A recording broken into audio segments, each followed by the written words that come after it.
Right, guys, I got some cows coming here in a couple weeks. I bought 12 cows. They're a Simmental Angus breed. They're not a Simmental Angus half-breds. They're a Simmental Angus breed. The farmer had good genetics. They look like a black Angus cow with skinny rear hips. They're kind of a weird-looking cow. But so under this round bale is another water spigot. So I can put another water spigot here. I can pick up some more gates and run right from this waterer, like at the edge of the wood bunk. I can run to where the steers are laying that first bay. So then the cows will get the 3 bays to the left. I'll get my big engine lathe. Well, the engine lathe and the wagon and the mixer, they won't bother that, but I'll get the bale wrapper out of there. And divide it off with some corral panels for now. And so then the cows will be on the left, steers will be on the right. Cows will have water, steers will have water. Everybody will have a shed to be in. They should be calving sometime around April. He's going to get the vet out and Craig check them to verify that, to kind of verify a date, run them through, make sure they're up on their vaccinations.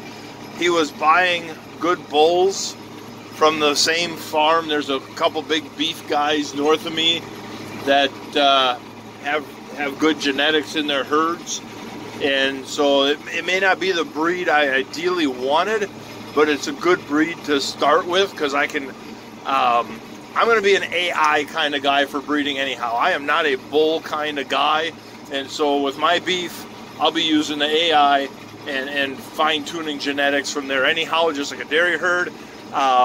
You're used to handling cattle all the time with the dairy anyhow, so I will be run them through the chute all the time, handling cattle all the time for every maintenance thing, and you know, your banding and castrating, however you want to do that, your vaccinations, your weaning, everything. I will be running them through the chute all the time,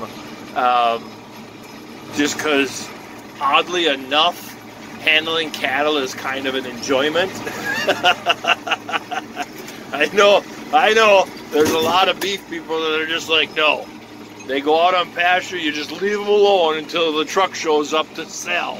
And, but anyhow, so yeah, I got to get a wagon loaded here. This is our lot. This is where the wife and I are going to build someday. That's the start of her rock pile for gardening and decorating. So it's going to take me a couple weeks before I can get the feedlot ready. So he lives just right over here. So he says load some bales on the hay rack. He'll keep feeding them. He don't have a problem with that, but just put some hay on the rack and he'll just feed them my hay. So that works out real nice. And but yeah, so the experiment is underway for next year's animal into row crop, soil health, cost of production experiment will begin. I am very excited. I'm very excited. But let's load some bales. All right, we'll get another marshmallow out to the steers and see how they do. You know, speaking of history of the farm, I remember as a kid, Dad raising Holsteins, and he had a good, like I said, he had a good take on them cattle, and he really understood. And it's kind of funny because Grandpa, even going back to Grandpa's generation, them guys didn't know what all the biology in the dirt was, but they always told us, you always have to have humus in the ground. You always got to have manure. You know, this ground has to have that stuff.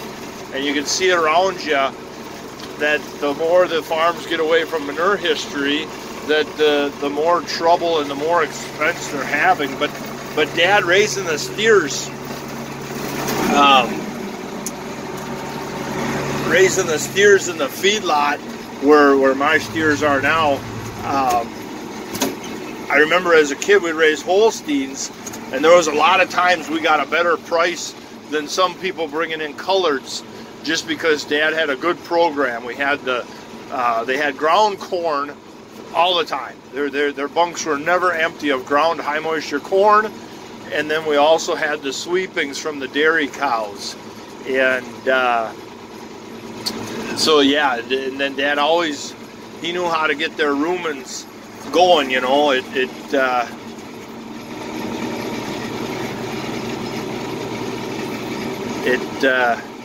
You know, for 74 or 75 years old, his passion is still there, because I'm lucky to get a turn in the combine. I'm super thankful to God that I get these moments with my folks still, because there's a lot of farmers that have lost their parents already, and it's going to happen someday. But yeah, he'd be selling these Holsteins off this lot, and he'd be getting a better price than some of the local colored guys, not black people, but selling their colored steers. That's a cattle joke now. Don't get triggered. Don't get triggered. But